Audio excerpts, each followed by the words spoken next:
Hi friends, welcome to ಖುಷಿ Kannada status channel. ಮಲಗುವ ಕೋಣೆಯಲ್ಲಿ ಪಾಲಿಸಬೇಕಾದ ನೀತಿ ನಿಯಮಗಳು.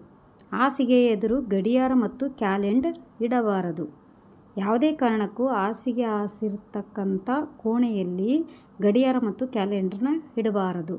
ಮತ್ತು ಮಲಗುವ ಕೋಣೆಯ ಬಾಗಿಲಿಗೆ ನೇರವಾಗಿ ಹಾಸಿಗೆಯನ್ನು ಹಾಸಬಾರದು.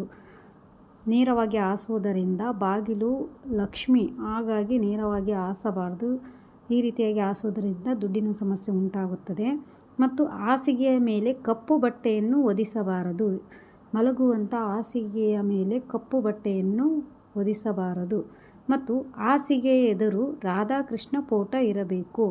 ಮಲಗುವ ಕೋಣೆಯಲ್ಲಿ ಕನ್ನಡಿ ಇರಬಾರದು.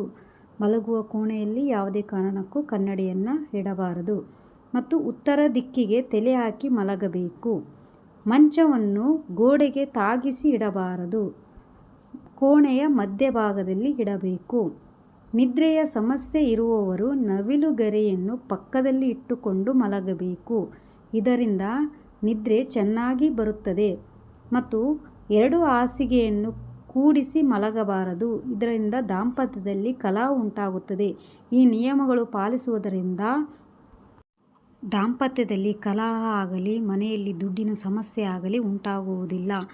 ಇದರಿಂದ ನಿಮಗೆ ಯೂಸ್ ಆದರೆ ನನ್ನ ಚಾನಲ್ಗೆ ಲೈಕ್ ಮಾಡಿ, ಶೇರ್ ಮಾಡಿ, ಸಬ್ಸ್ಕ್ರೈಬ್ ಮಾಡಿ. ಪ್ಲೀಸ್ ಸಪೋರ್ಟ್ ಮಾಡಿ. Thanks for watching.